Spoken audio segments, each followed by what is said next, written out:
ஓம் சிதாரணியர்களுக்கு வணக்கம். இன்னைக்கு நாம இந்த சிம்பிள தான் பார்க்க போறோம். இந்த சிம்பிள் பெயர் வேக் விசிர். அப்படின்னா என்னன்னா, இது ஐஸ்லாண்டிக் மேஜிக்ன்னு சொல்றாங்க. அதுலேருந்து யூஸ் பண்ணது. இது சமீப காலமாக யூஸ் பண்ணது. 19th செஞ்சுரியிலேருந்து யூஸ் பண்ணதுன்னு சொல்றாங்க. ஸோ இது எதுக்கு யூஸ் பண்ணோம்னா, அந்த காலத்துல எல்லாம் வந்து தடம் மாறி போனவர்களுக்கு, அதாவது வழி மாறி போனவர்களுக்கு இது வந்து உதவும் அப்படின்னு இது மேஜிக் சிம்பிள். நெறைய பேர் இத டாட்டூவா போட்டுப்பாங்க. அகைன் நான் டாட்டூவ என்கரேஜ் பண்றது இல்லங்கிறதுனால, நான் வந்து அத சொல்றது கிடையாது.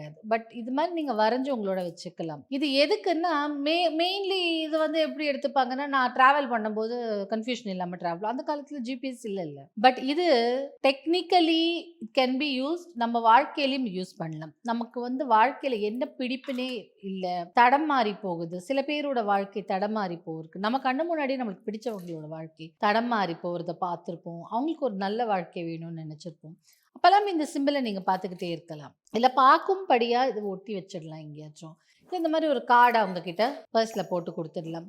வாழ்க்கையில நம்மளுக்கு வழி தெரியாமல் திக்குமுக்கு ஆடிடுறோம். என்ன பண்றதுன்னே தெரியலையே! எப்படி பண்றதுன்னே தெரியலையே! ஒரே குழப்பமா இருக்கே! அப்படின்னும்போது, இந்த இந்த வேக் விசரோட ஹெல்ப்ப எடுத்துக்கலாம். தடமாறி போன பயணிகள் எப்படி வந்து கரெக்ட்டான பாதையில அது காட்டிக் கொடுக்குமோ, அதே மாரி வாழ்க்கையிலும் நாம தடமாறி போகாமல், நம்மளுடைய குறிக்கோள்கள் தடமாறி போகாமல், நேர் வழியில, நல்ல வழியில நம்மள இது அழைத்துச் செல்லும். சில பேர் இத பெண்டன்ட்டா போட்டுப்பாங்க. ரொம்ப வாழ்க்கையில வந்து எந்த பக்கம் போறதுன்னே தெரியலங்க. ஒரே கன்ஃப்யூஷனா இருக்கு அப்படி சொல்லும்போது, இத பெண்டன்ட்டா செஞ்சு போட்டுக்கிட்டவங்களும் இருக்காங்க. இப்ப தான் அங்கங்க வந்து இங்க்ல பச்சை குத்திக்கிறாங்கல்ல, அந்த மாதிரி டாட்டூ இங்க் போட்டுக்கிறாங்க. இல்ல நீங்க வந்து இது வரையறது கொஞ்சம் காம்ப்ளிகேட்டடா இருக்கும். எல்லா இடத்துலயும் இப்படி இப்படி வரையணும். அதனால இந்த மாரி ஒரு கார்டு ஒண்ணு வாங்கி வச்சுட்டு இருந்தீங்கனாலே போதும். அத பார்த்துட்டு இருந்தாலே போதும். ரொம்ப யூஸ்ஃபுல்லா இருக்கும். வாழ்க்கைக்கு என்ன தேவை? நம்ம இப்ப என்ன செய்யணும்? எதை நோக்கி போறோம்? இதுதான் நம்மளோட குறிக்கோளா? இத நோக்கி போன நம்ம குறிக்கோளை அடைய முடியுமா? இப்படியெல்லாம் கால்குலேஷன் கரெக்ட்டா உங்களுக்கு கைடன்ஸ் கிடைக்கும்.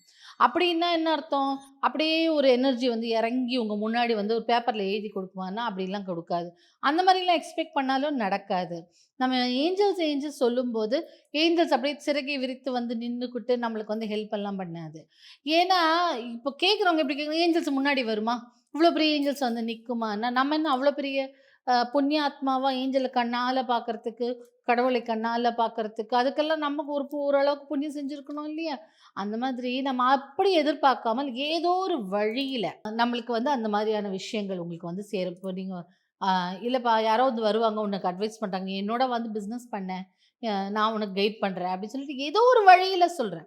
இந்த மாதிரியெல்லாம் தான் இந்த ஏஞ்சல்ஸ் வந்து ஹெல்ப் பண்ணுமே. அதுக்கான வேண்டுகோள நம்ம விடுக்கும்போது, ஸோ அந்த மாதிரி நம்ம வந்து ஏஞ்சல்ஸ் முன்னாடி வரும்னோ, இல்ல கடவுளோட தூதர்கள் நமக்கு முன்னாடி வரும்னோ எதிர்பார்க்காம, அவர்கள் நம்மள வழி நடத்துறதுக்காகவாவது நம்ம புண்ணியம் பண்ணியிருக்கோமேன்னு சொல்லி நன்றி சொல்லிக்கணும். "அப்பா நீங்க வந்து எனக்கு வழி நடத்துறதுக்காகவாவது நான் இருக்கேனே!